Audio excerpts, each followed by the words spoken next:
Alright, what's up everybody? Thanks for clicking this video. Thanks for tuning into my channel. My name is Simon Hill, and I'm here with my beautiful wife. Say hi, boo.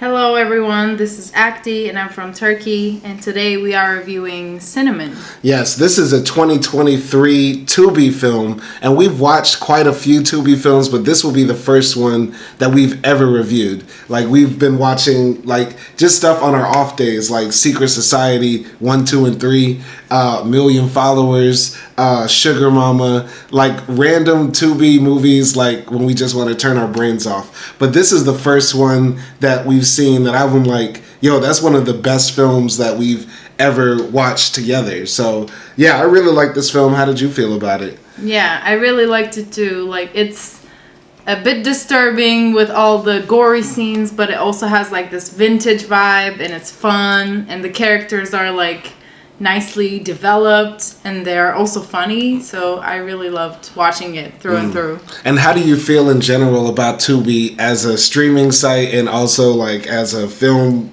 hub? Like, what do you think of Tubi films? I think it has potential.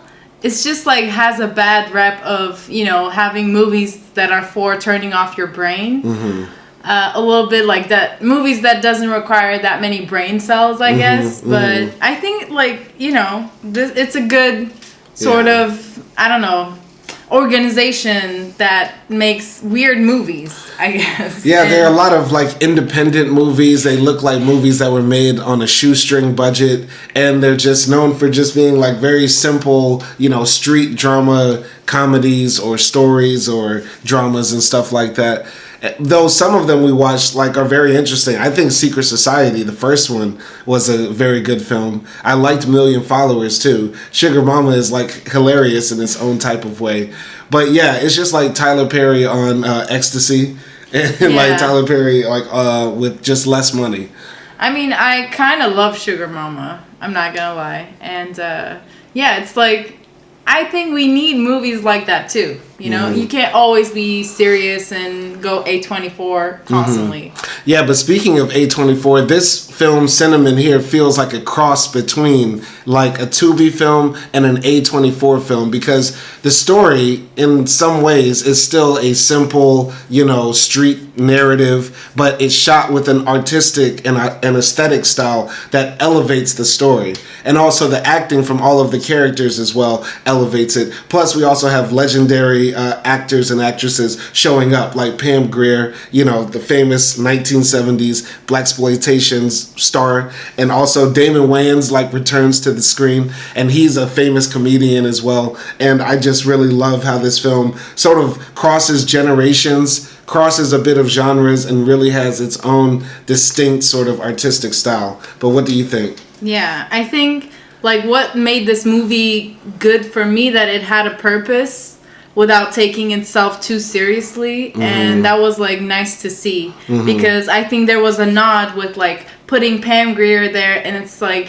she's the star of blaxploitation movies back then, and this feels a bit like a blaxploitation movie as well, you know, in some ways, I think, and we'll talk about that more. But yeah. Yeah, so going back to, you know, the film in and of itself, let's talk about the people that are in it. Most of the actors here look very young, or at least the main ones. Like Hailey Kilgore is the main actress. She plays Jodi. I think she was born like after 9/11. The guy who plays Eddie, he's a young actress too, a Gen Z actor born in 2002. He's the other main star as well. And the other guy who's also a main star, Jeremy Harris, I believe he's maybe a bit older. Maybe he's a millennial like me. But the writer of this film, Brian Keith Montgomery Jr., is younger than me. He was born in 1991, so I feel very unsuccessful. And I just want to read a bit from his biography. He's a film director from Los Angeles, and he mostly is focusing on like black Southern horror films, because he started his brand ATL Horror to like cover violence and racism and masculinity and like American culture. And he has this interesting quote that you can find on IMDb. He says, "I like to make movies that scare me. It just so happens that America's past, present, and future are my biggest fears." So I have a lot of hope for Brian Keith Montgomery for like the way he directed this film, and also for the actors and actresses in them, because for being so young, everybody involved, I think there's a lot of potential here. But what did you think about, the director, the actor, and anything? That's definitely a really good quote and outlook.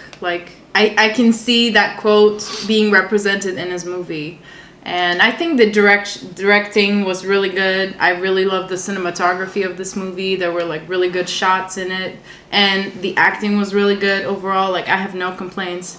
And I think if I'm not mistaken, I looked at his discography and he made 2 short movies before. Filmography. Filmography. So he made 2 short films before, and this is his the first long film. And I hope that he does more. Yeah, definitely he should do more. And this film is it's not scary, I would say, but it does keep you on edge. There isn't something here where it's ugh. For me, I don't know. Maybe I have a higher sensitivity to gore and guts and disgusting things, but I don't think it's a scary film, but I do think it's a very tense film, and it does keep you excited. But what did you think? I mean, there are some scenes that make you ooh, and it kind of hurts somewhere in your body when you see the characters going through that pain. Mm-hmm. But it's not necessarily too gory or scary of a movie that you can't watch. Yeah. So I agree with that. Yeah. Going to the film. So this was his first film that he wrote and directed, full length feature film. And this premiered at the Village Roadshow.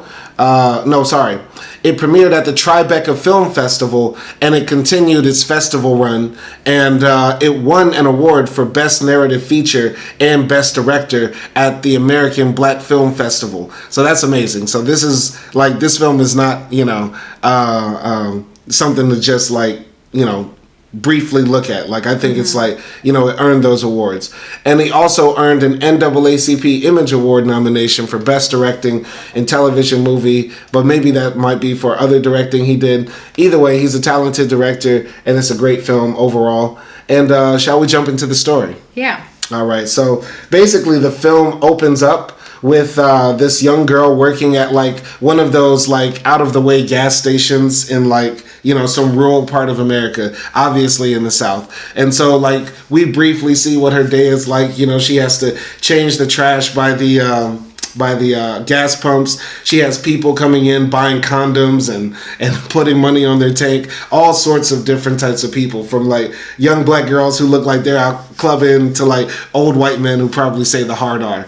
And so she's about to close the shop, and then she notices that there's a car pulling up, and it's close to 11 o'clock, I guess, when the shop is about to close, and she's pissed, and she's running to the door to try to lock it up, but the guy walks in, and he's wearing this cowboy hat. He has his hand on his gun. He's talking with this southern drawl, and he's "Don't worry, ma'am, I'm just gonna be short.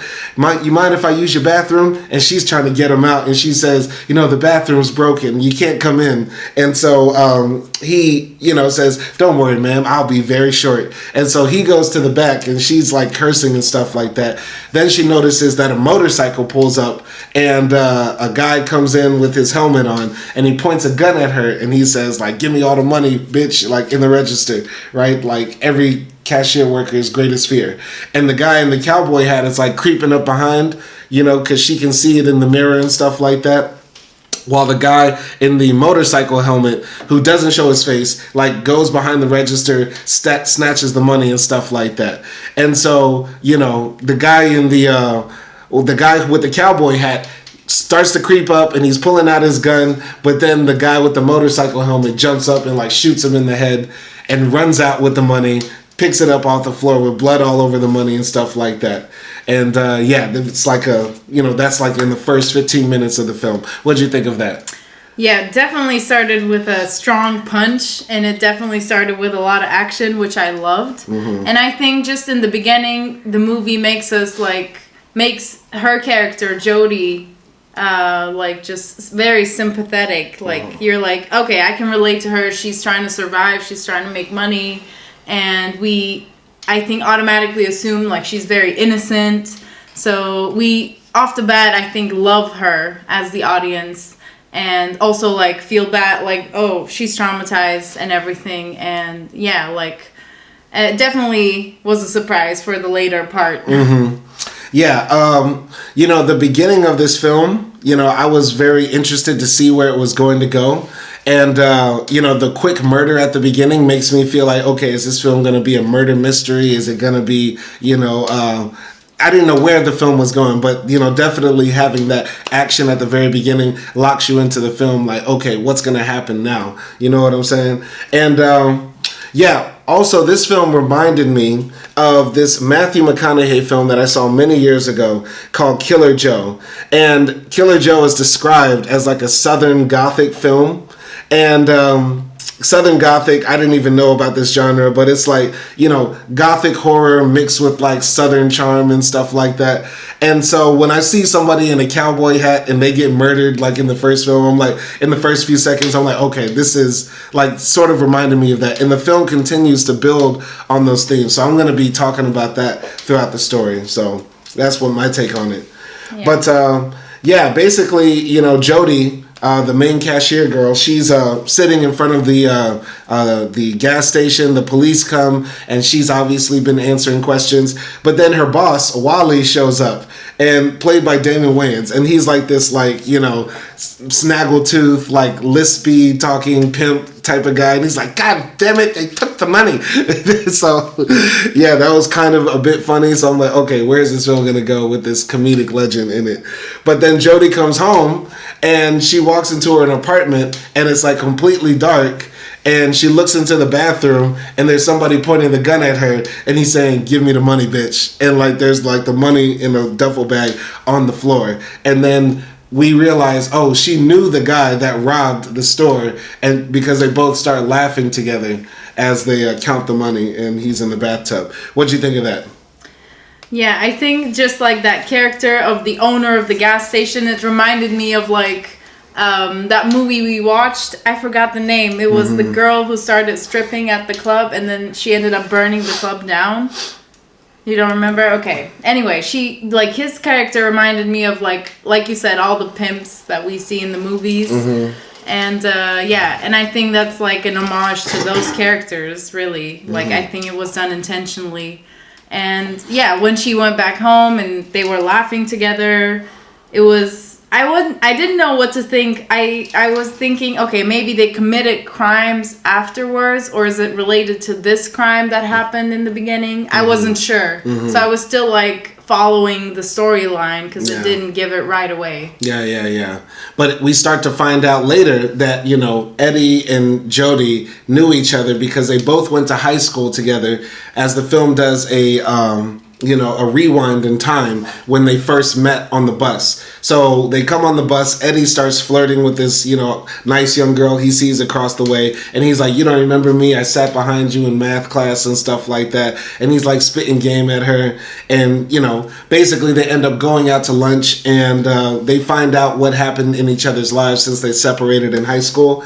And, you know, Jodi wants to be a singer and an actress, and Eddie is currently a crook, and he takes his job very seriously. There's like a montage of him doing his job of bumping into people, stealing their chains and watches and stuff like that, and turning in those materials, whatever he finds, cars, jewelry, phones, whatever, for hard cash. And, you know, the guy who works at the chop shop where he turns in stuff, you know, warns Eddie like, yo, you're living on the edge and I would have killed you. Just be careful out there, you know, as you're stealing and stuff like that.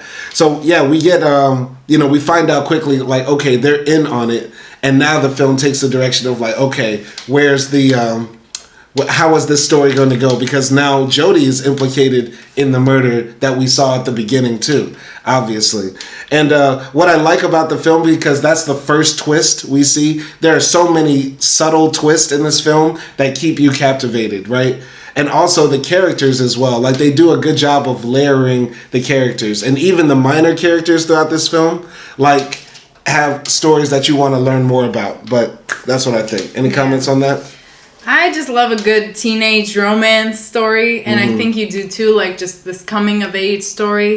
And I like their energy. I like their, connection on the screen.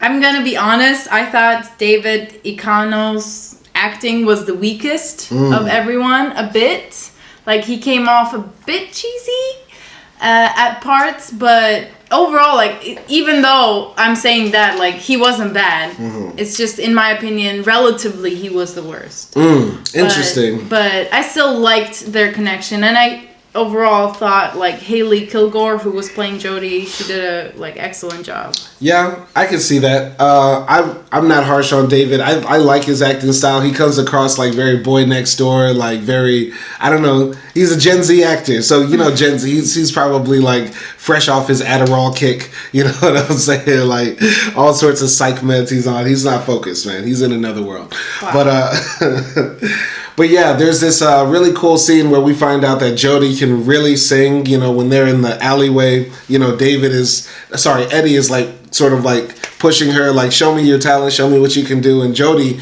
really is able to like blow. Like, and I like how this film incorporates music as well. Not only the music of Jodi, who wants to really be a singer, but also in the background, like you have like this sort of like country, you know, dark, like, you know, R&B-esque type music and stuff like that. It comes across like very A24 because you feel like the soundtrack to this film was like personally tailored to be like very moody and also fit the scenery of the film. But yeah, Eddie ends up like convincing Jodi to come with him to this guy named Romeo's house, I believe. And Romeo is the owner of like this makeshift, you know, studio that everybody has like in the basement of their mama's house and stuff like that. And Eddie, you know, ends up taking Jodi over there and they start working on music. So what'd you think of that? Yeah, it like the whole scene of, you know, having this makeshift music studio and everything, it reminded me, I know it's not nearly the same, but like Diamonds in the Dirt and like the music scene in the South, and that's kind of like the documentary that I learned the most about the music scene in the South. So it was like, you know, people do this because they are really talented and they want to, you know, get somewhere, but most of the time they might not have the opportunities. So it's like this community of, you know, trying to build each other up and get a star from the South, basically, and own it. Yeah. So it kind of really reminded me of that, and I loved Jodi's voice. I thought I also liked like they had this musical, you know, scenes. This wasn't the only one. But yeah, I really like that part. Yeah. So we also find out that Jodi's stage name is Cinnamon, and this is where we get the title of the film, and this is maybe the part I didn't like. So Jodi explains, I got the name Cinnamon because when I was younger, I found out that I'm allergic to cardamom or something like that, and she thought it was cinnamon, and so she ate it one time and almost died. But then later on, like this, when she was at school, a teacher brought churros, and so she ate the churro, and everybody was so shocked that she did it because she thought it might have been cardamom or something like that. And that's when I realized I was the most fearless I've ever been. And I was like, I really hate that. It was just so cheesy. Like, the movie should have just been called her name, Cinnamon. Her name's Cinnamon. All right, the end, done. But what was that whole cheesy, like, monologue about, I'm the most fearless now that I ate cinnamon? Like, what? I don't know. What'd you think of that part? I like that part. I liked it because it's like most of the time when stars get their stage names, it's mostly like something stupid. Like a friend made a joke and that's how they got the name or something like that. Yeah. And hers is kind of stupid as well, but it also has a point. Like she thought she was allergic to cinnamon, but she didn't. But she wasn't, and you know, she found out that it's sort of like giving this message: when you think you are down or when you think you are weak, you're actually not. Yeah. And you just have to take that leap of faith you know. Exactly. I don't know. Yeah, it might be cheesy, but I liked it. Though. Okay. All right. We'll agree to disagree. So, but yeah, you know, this first section where they're really, you know, building up like how Eddie and Jodi came together, it makes you, you know, sort of root for them because we all understand like those shitty jobs that we have or being forced to commit crime because you don't have opportunities, right? And that's why I think, you know, we're rooting for Cinnamon, Jodi, Eddie, whatever in this situation, because she obviously has talent and she has a dream. And like so many people in this world, she has to work a shitty job instead of actually using her talent, right? And Eddie obviously is a hustler and he has like ambition, but he's, you know, obviously been forced into a life of crime because of his circumstances, right? And so, yeah, we see Jodi and Eddie like, you know, finally like hook up, you know, after they record their first song, which felt very stereotypical. Like, okay, you're in the studio now, the first thing you do is sleep with the producer or your manager, which is bad. But it was like a cute little, you know, sex scene and stuff like that. And so, yeah, they then start talking like after they have sex about like, you know, moving to LA to pursue their dreams after recording one song. Anyway, so Eddie's like, you know, we can do this. We'll go out to LA. We'll get you in the industry and stuff like that. But Jodi's like, we don't have any money. And he's like, well, we can find the money. And then that's when they start plotting the scheme of like robbing the store. But what did you think about that? Yeah, I think like just that part in the beginning while they're getting closer and stuff like that, it's kind of a cliche story, I guess. Like bad boy, good girl. But I think just like the setting and different like comedy elements here and there makes it like watchable and makes you like intrigued. And while they were having their sex scene, I was just like, please don't get pregnant. Please don't get pregnant. I just really don't want that to be the plot. I think that did happen. And I think if there's going to be a sequel, then it's the daughter of Cinnamon. Oh, no. We don't want that. But yeah, that's what I was thinking. Anyway, little Easter egg for anybody that watches this film. The director, Brian Keith Montgomery is in the movie because there's a scene later where Eddie is like just finished robbing somebody and he's counting his money in an alleyway. And the driver of a car that pulls up to like come and beat up Eddie has Brian Montgomery, the director. He plays the thug who beats up Eddie. Really? You didn't notice that? I did not. I didn't notice that either until I'm looking at the screen on IMDb, and I'm like, oh, that's the guy who... That's him right here. Oh yeah, it's him right here. Okay, we love a little cameo. Love a from little the cameo. director. That's always good for like as long as it's not Spike Lee. Spike, stay out of your fucking films, please. Anyway, so yeah, basically they start plotting this thing, but Eddie is still like, you know, trying to earn money in the streets, but we start to realize it's a bit dangerous because, you know, Eddie keeps on getting like, you know, closer and closer to death and stuff like that. So, moving forward, you know, they really start plotting on how to rob the store. They even do a bit of practicing. You know, Eddie like puts a gun in Jodi's face, and there's scenes where she's like overreacting, and then where she's like dead silent, and you know, other times when they, you know, really try to flesh it all out. Any comments on that? Yeah, I thought, you know, of course we know they're doing something bad, but those scenes were funny. Yeah. And kind of like, you know, attractive. In a way where like, oh, we're rooting for them to rob this, you know, store, basically. Because also the owner gives off like bad guy vibes. Yeah. So yeah, we're like, it's not too bad. Yeah. I think most of the time we root for any character that's like trying to like rob the greedy capitalists and stuff like that, because we all sympathize with that and understand that, right? So, you know, when they're doing those scenes of like reenacting how they're going to, you know, plot this robbery, we find out now that Jodi had tipped off Eddie to the guy in the cowboy hat who was coming to rob them, because she like taps his foot, right? And that's how he knows that somebody's going to come. And so he stands up and shoots them. And there's this really cool scene where they re-show the murder, right? And like everything is frozen, right? Like Jodi's hands are frozen. The bullet that's coming out of the gun is like in the air. We see like the guy's brains like splatter from the back of his head, stuff like that. It was very interesting stuff. So I like that. And we actually see like it didn't go how they wanted to go, because this guy comes from nowhere. And when in the beginning we thought, oh, she's just trying to close the store, now we see that, oh, she's just trying to like follow the murder, or not the murder,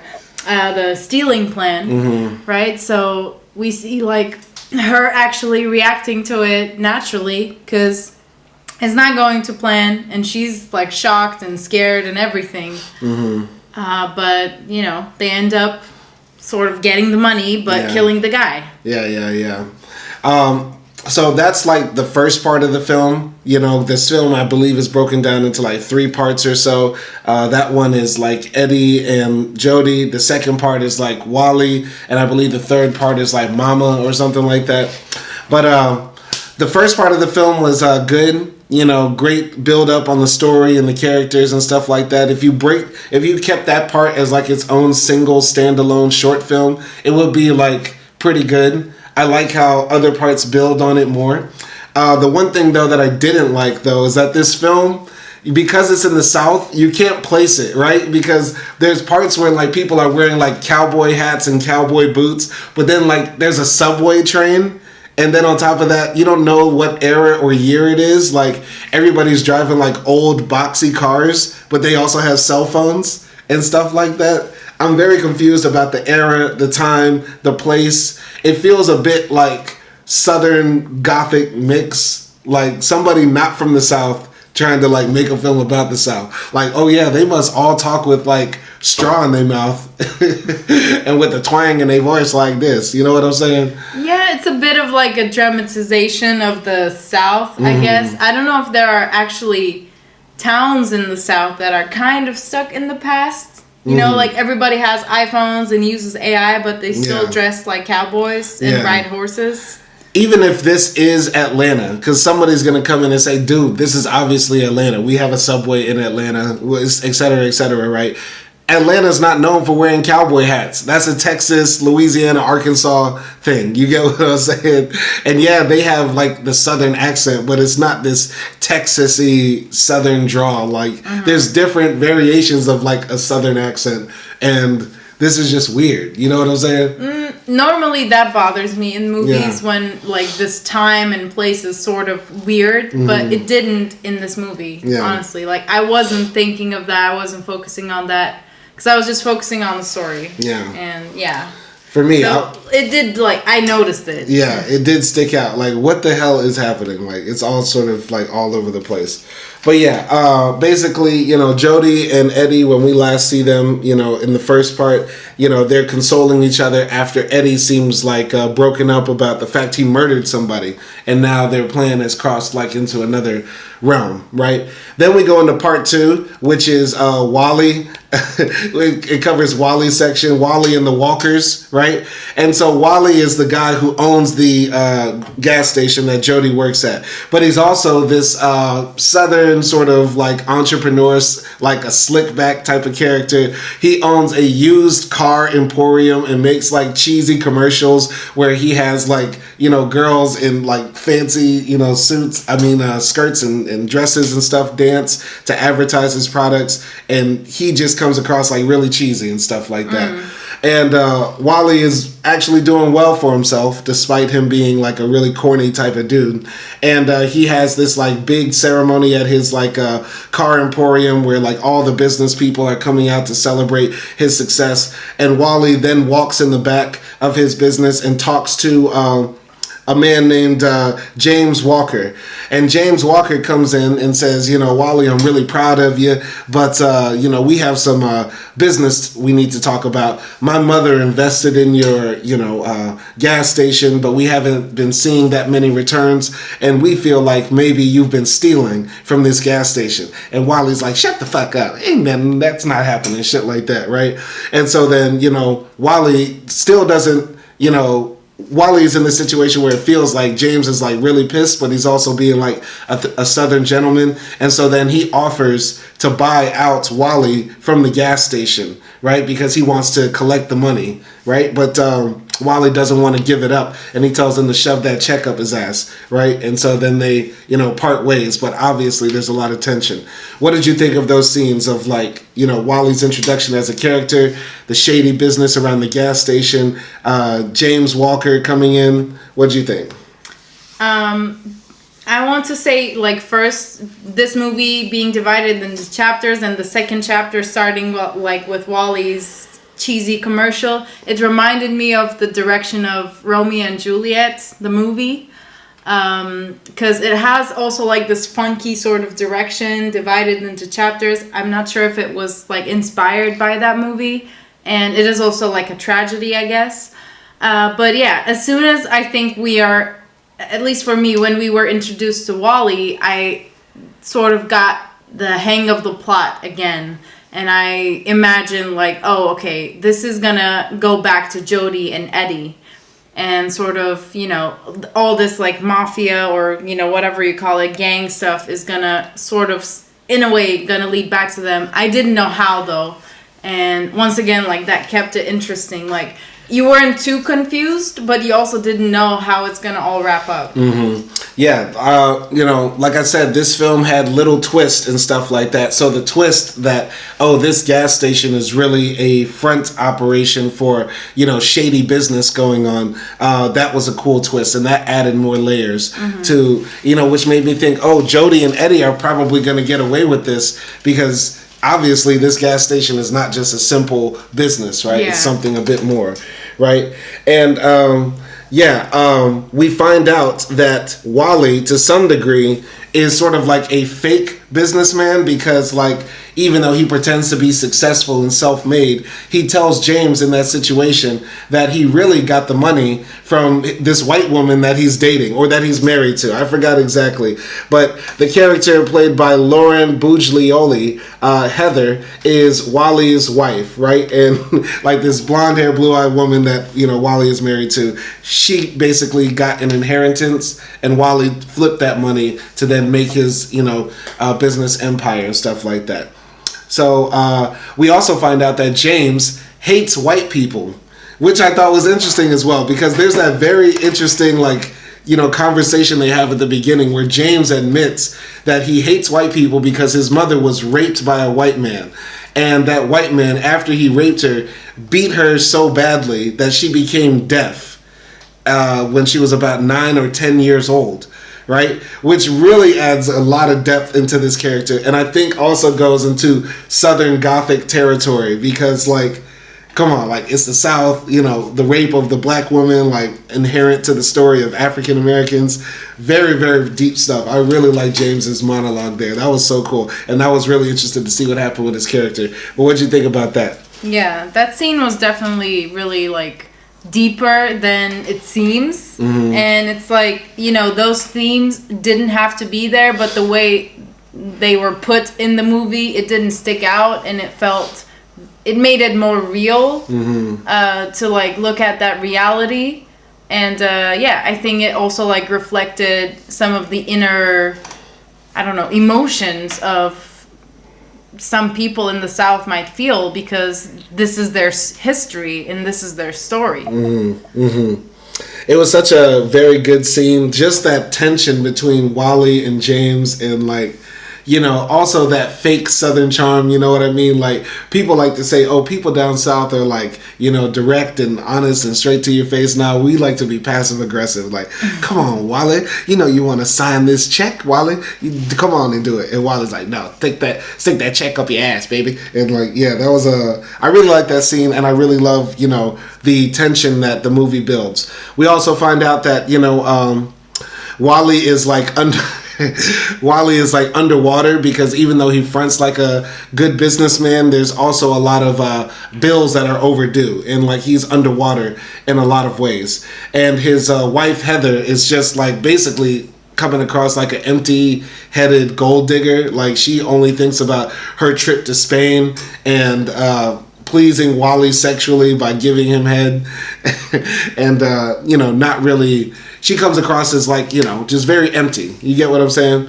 And then that's when Wally gets the call that the store has been robbed and that there's been a murder there. And also James shows up, and we realize that the guy that was killed at the beginning was James's brother, another Walker member of the family. What'd you think about any of those scenes? Yeah, like at this point of the story, everything gets intertwined and like, you know, everything is connected. And I think that's good because in your head as the audience, you try to figure out like this whole plot of what is happening. And as it gets more complicated, I think it just makes you more intrigued about what is happening and what is going to happen to Jodi and Eddie and everything. And yeah, like Heather is kind of like a dumb blonde, which added like more humor to the story, like that scene with him and Wally and everything. So yeah. So it's those scenes were like very cool. It was very good. When also when James comes into the grocery store, he realizes that there was some cocaine that was missing, because his brother, when he went in there that night at the gas station, was there actually to pick up a box that was left there with a bunch of drugs in it, right? And so that's also what pisses James off a bit too. We also get introduced to the Walker family. So there's not only James, but there's Mama, who is the deaf woman, played by Pam Grier. Great character, by the way. It's very, very interesting. We're going to talk about her more. There's also Ernest, and Ernest is James's stepfather. So Mama remarried, and she married the cowboy, another cowboy guy, right? And we're introduced to them because like there's this pizza lady who comes, and she's like very horny, and she's trying to like flirt with James and also like everybody else in town. We'll talk about her later, but it was very interesting. Mama is crying over her dead son, and they order a pizza and they eat the pizza over their son's dead body. Like, what was that about? That was very strange. But any comments on that? I mean, that's just like how crime families work, They lose people, they are sad about it, obviously, but they get over it and they just eat pizza. I don't know. It's very strange, very unique. Yeah. Very unique choice. And like, one thing I was a bit like disconnected about is that the drugs were supposed to be in like this dessert box or something in the gas station, and I was like, I don't know. It's like kind of a too easy of a spot to put, maybe. Right. I'm not sure, like a donut box or something. But yeah, I honestly also like Mama's husband. I thought he was like a bodyguard at first. Like I did not understand that he was the husband. Yeah. That part is sort of unclear, but it makes sense later. Yeah. Right? Yeah. It becomes clear later. That's probably one of the few faults of this film. Like, those characters aren't exactly explained well, right? Yeah. But anyway, Wally the next day, he's like, taking a shower after the murder has happened, right? And, he steps out of the shower and he finds the Walker family in his kitchen. So James has a gun to his wife, Heather. The cocaine is the main issue that they're arguing about, because James is like, where'd that cocaine go? Mama is sitting there as well, silent and deaf, dressed in all black, and Ernest is there with like a lasso. And so it's like, this is the wildest crime family. Like, what are they gonna do to this man? So yeah, they're basically saying like, we think you're in on the crime and stuff like that. They zip tie Wally. They pretend, they take Heather in the back, and Mama gives the signal by lifting her eyeglass to like basically kill Heather, right? And so Ernest goes in the back and shoots her, right? And what did you think of that scene? Okay, first of all, I think it's time to talk about Mama. And she's very like hypnotizing because she has like such a strong presence. And this crime family, they only use ropes and psychological intimidation and knives. Yes. Like, they don't even need guns. They don't need guns, right? Yeah, and they're like, they make you scared across the street. They make you scared because Mama talks to the family through sign language. Yes. Right? That's also something that's unique about this film. They give them a unique personality trait. Yeah. Because you don't know what they're saying. They're just like talking through sign language to Mama. And I think like it was so important for this movie because maybe if Mama was just like some gangster mom that was speaking or something, it wouldn't be like this original, and it just made the story much more original. And Pam Grier was like so good at what she was doing with the role, and she embodied like Mama, that scary gangster mom. And and like when she first did the glasses, as the audience, I was thinking, oh wait, like what is she doing? Yeah, what does this symbolize? Yeah, and then like we see somebody getting killed, and we're like, oh, like that's so cool. Yeah. Like the way she's able to communicate through her people. I think how it works is like one lens lifted is like hit them or hurt them. Two lens lifted and it's down is like kill them. I thought it was like left and right. So it's like left is kill and right is save or something. Okay, interesting. That's what I thought. But it's like you want to hate her because she's the villain, but we love her. Yeah, it's just such a cool villainous thing. Plus she's dressed in all black and a cowboy hat too. And then you're like, dog, that's Pam Grier too while you're watching it. So shout out to her as well. But moving forward in the story, basically, you know, they killed Heather in the house and they take Wally to the gas station to make him open up the books, right? Because they still don't believe that he has been honest with the money that he owes them, right? And so Mama, Ernest, James, Wally show up and Jodi is there at the gas station and she doesn't know what the hell is going on. Ernest talks to her in like this old Southern man charm and says, look now, we're just gonna need you to close your ears for a few minutes. Here, take this money and here, take some more to make sure that you're focused on your job and stuff like that. And Jodi's like, okay. She don't know what the hell is happening, right? And so Ernest goes out to the gas station and, you know, he goes to the pump and he realizes that, on one of these pumps, you can't pay with card. You can only pay with cash. Meanwhile, Wally is in the back with them and he doesn't even know the passcodes to his own shit. But they realize that's how he's been stealing, by like charging a few extra cents for the gas and making people pay in cash so it's untraceable and stuff like that. When they finally do get into the computers, they see that, when the robbery happened, that Jodi tapped the foot of the person who did the robbery. And also when Mama finds out that Wally was stealing, she, sends the signal to like stab Wally in the left hand and pierce his shit right there, right? So when they find out that Jodi was involved in the crime, Ernest goes out there and like slaps the shit out of Jodi and they start fighting, but she's able to get away and run. What did you think about any of those scenes? Ooh, okay. A lot happened in those scenes. A lot of action packed.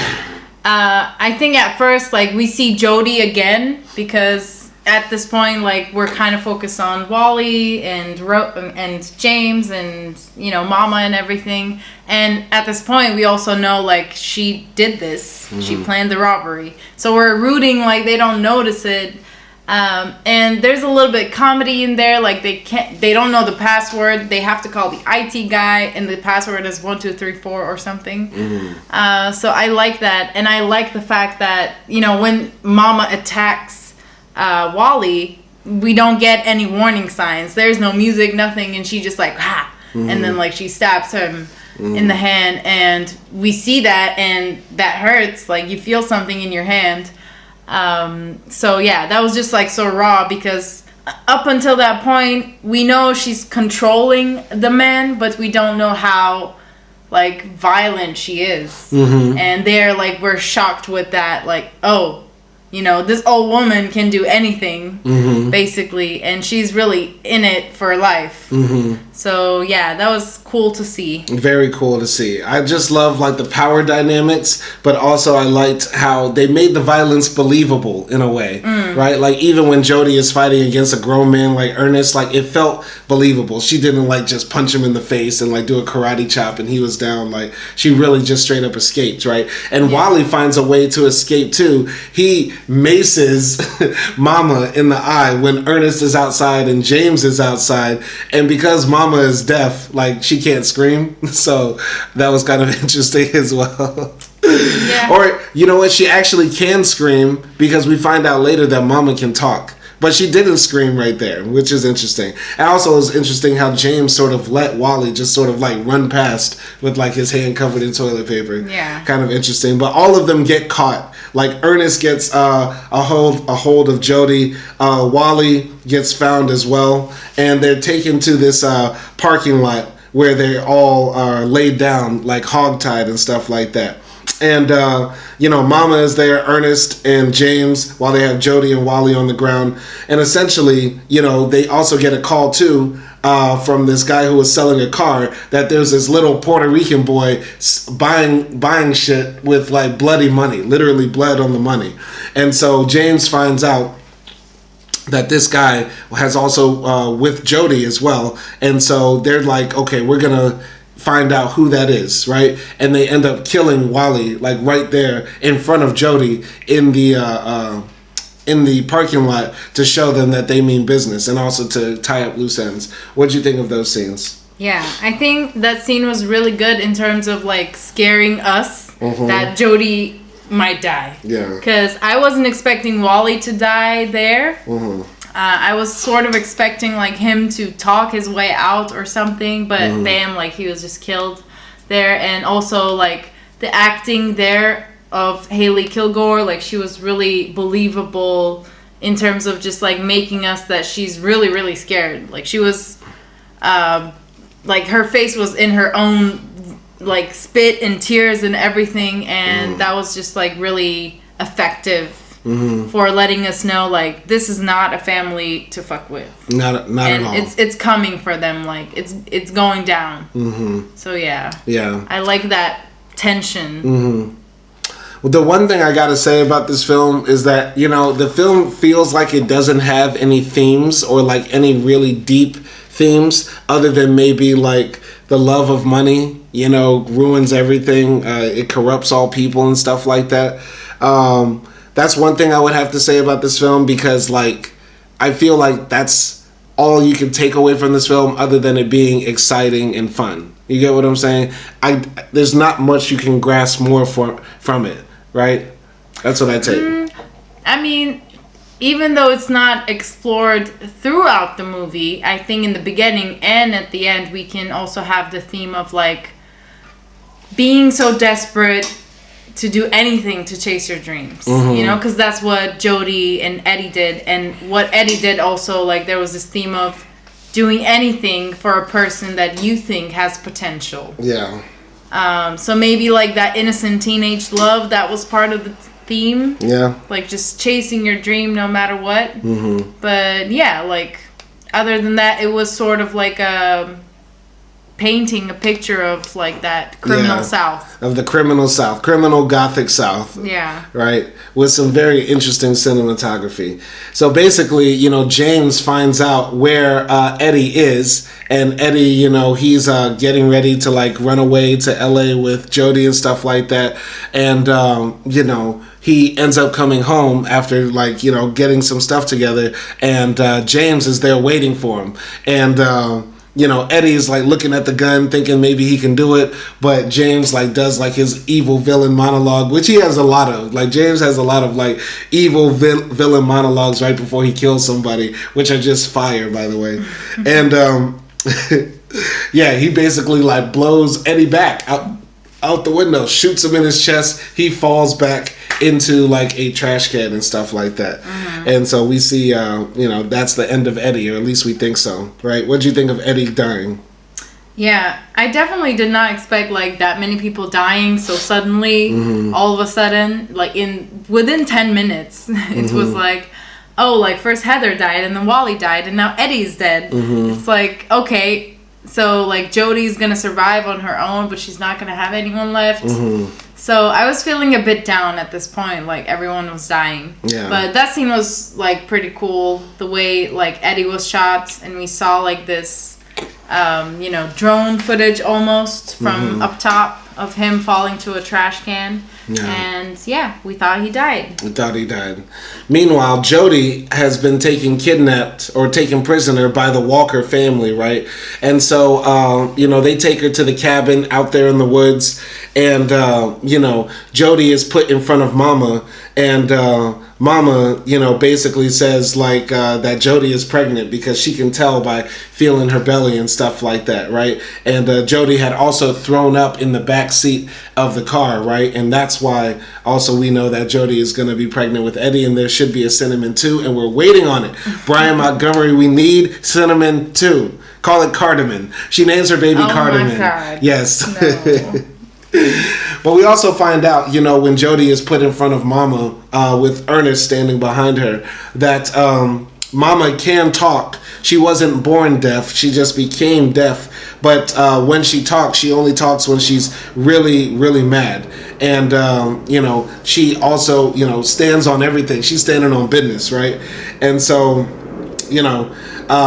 they really are questioning Jodi. What's happened with the drugs? Where are the drugs? But Jodi says, I don't know anything. So then Mama tells Jodi to go outside and get a switch from a tree. And if you from the South, if you black from the South, you know what that means. That means shit's about to get bad. So Jodi had to go outside, break a branch off a tree, and come back inside with it. And then Mama sits her down on the table and starts whooping her ass. And then Jodi lets out a good scream. Like, the girl who played her did a good, horror scream.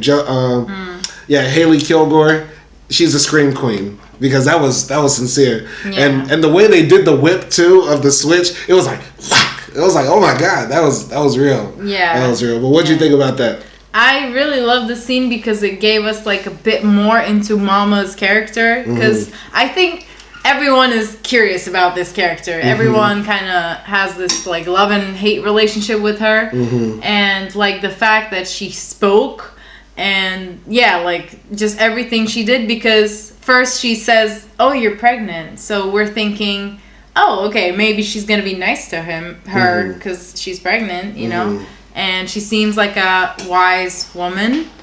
And then, we see Mama whooping Jodi, and that's when we know, okay, she does not forgive anyone.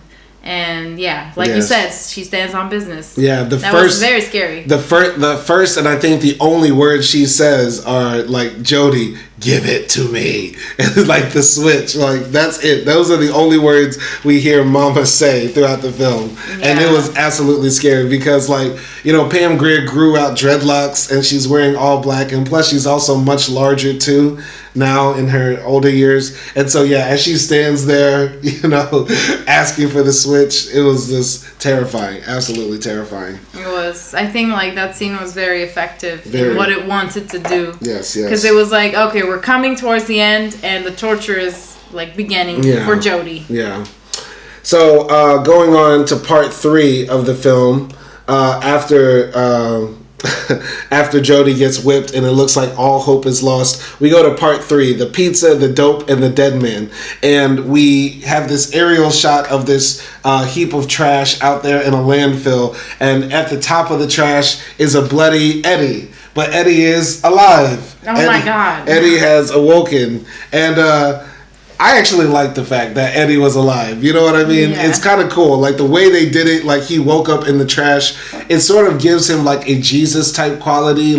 He's resurrected, he's born again, maybe to make his life right. That's how I took that. By getting a second chance at life, he actually gets to do things the right way and also be the knight in shining armor for Jodi. I like that. But what did you think? Yeah, I mean, once again, I'm going to reference Romeo and Juliet here, because that's kind of what it's giving me, tragedy and divine miracle and intervention, but end up, being shit again. And that's what tragedy is. Yeah. And it was he became alive because he still had a purpose to fulfill, which was saving Jodi. And we see him alive now. I liked it too. Yeah. But, Eddie is crawling out of the trash, and he is at the landfill, and at the same time he wakes up at the landfill, the horny pizza lady is pulling up, right? And I just love her character, I love all the other characters in this film, because she is interesting in and of herself. She could have a mini side movie too, because basically she just rolls around the city all day delivering pizza and flirting with niggas by putting titties in their face, talking about, ooh, you want to eat me or this pizza? What the fuck? She is just wild, you know what I'm saying? But we actually see her get some, because she pulls up to the landfill and she tells the guy at the landfill, you want this or you want this pussy? And he says, give me that pussy. So after she gets knocked down, you know, she drives off, but Eddie climbed in the back of her trunk. And so she makes it to her spot where she works at and pulls Eddie out. And Eddie's like, you know, just relax. You know, the guy who owns it is like, you know, I'm going to call you an ambulance. And he's like, you know, please don't do that. Please don't do that. And, you know, Eddie is just like, sort of like, you know, waiting to get help, you know, and stuff like that, right? They sort of zip him up. But then, you know, he hears an order from one of the, from the pizza lady, and she's like, oh, I'm going to deliver to this fine brother with the bald head and always with the cowboy hat. And he's like, I need your card now. He puts a gun in her face. And she's like, shit, what you want first, the keys or the pizza? And so Eddie, like, drives off to go save Jodi because now he knows the place where Jodi is, most likely. You get what I'm saying? And also the guy who shot him.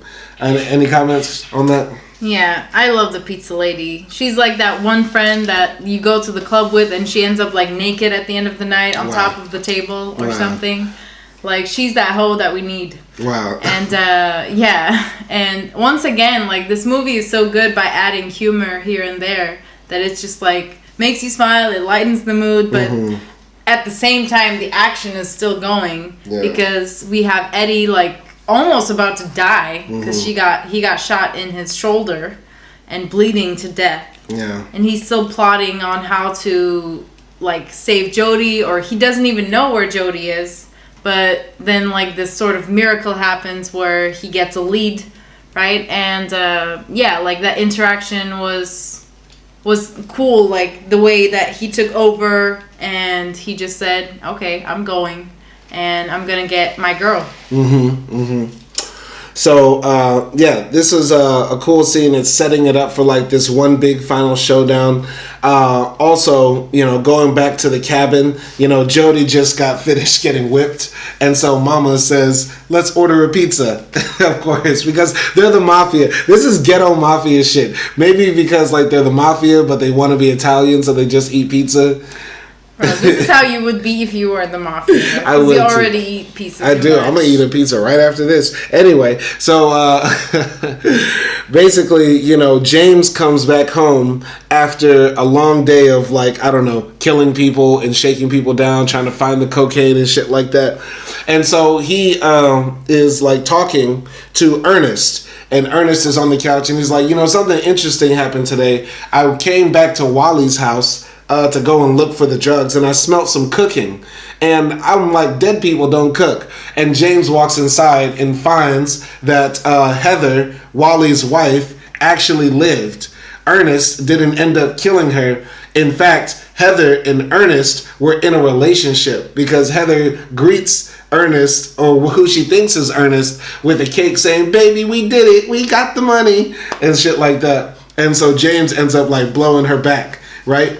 And that's when James signals to Mama that this man who she married has actually been cheating on her and also stealing from her as well.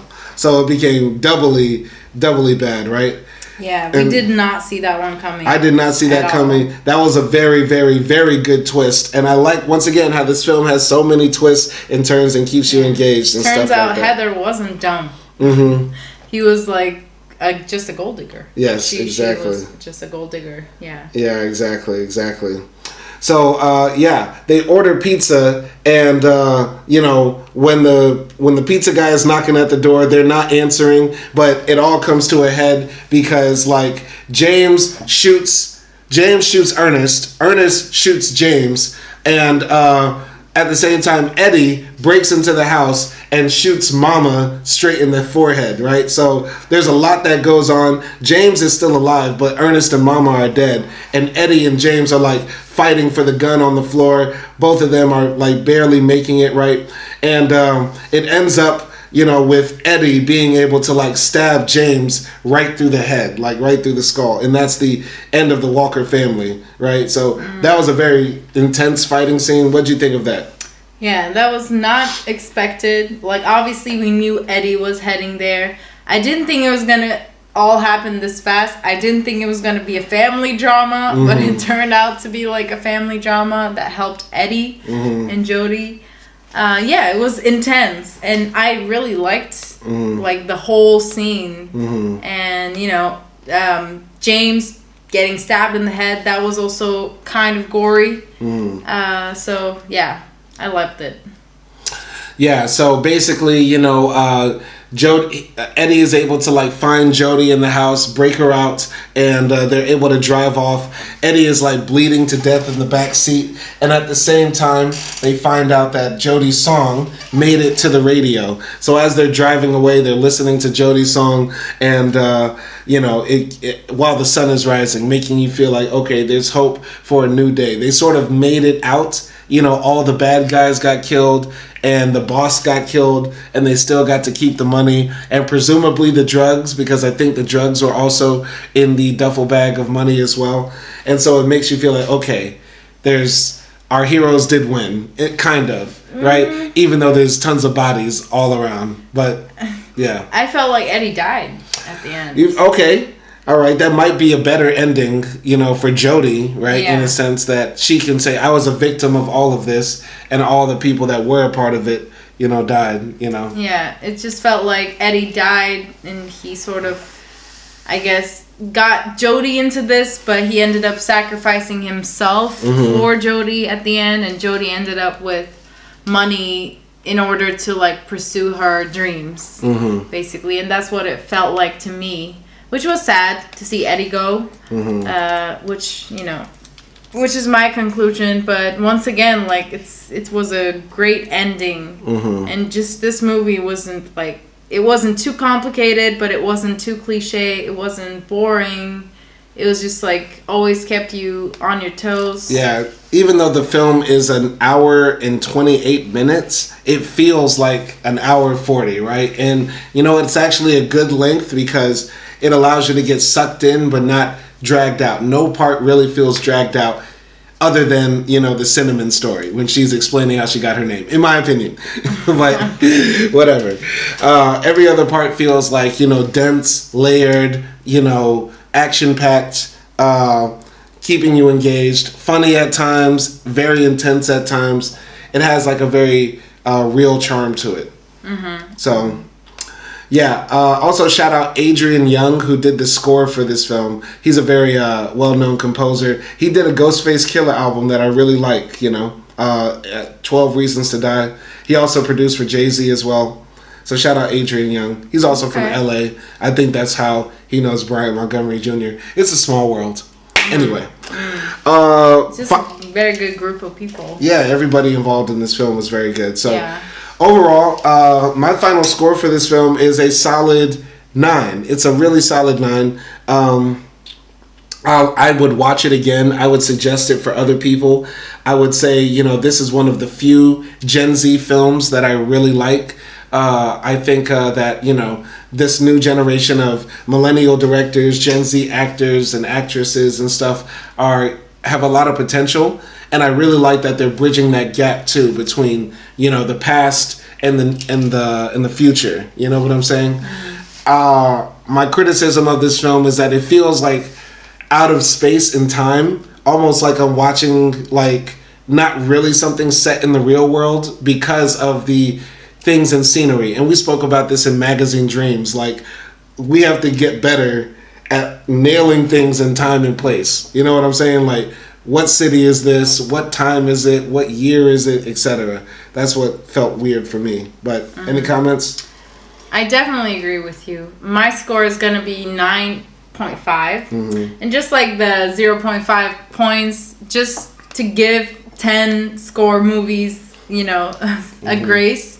But overall, I think for me, this movie proved like you don't have to be A24. Like, you don't have to make insane plots and have deep meanings and everything to make a movie really good. Like, this movie took classic themes, bad boy, good girl, tragedy, I don't know, western, everything like that, and it made it like so fun, and it added different elements to it. And yeah, like for me, that was like really what made this movie so attractive.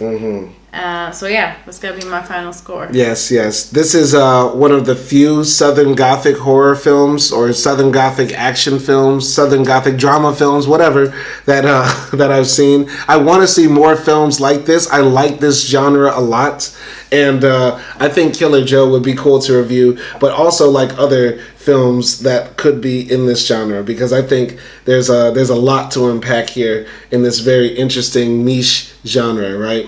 I would say maybe a type of Southern Gothic was Honey Boy. I think that's a bit... It was definitely not this fun. It was not this fun, no. But Sinners is Southern Gothic. I see that. Yeah, somebody would say Sinners is that. May December, ish. I don't think that's Southern Gothic. No, but...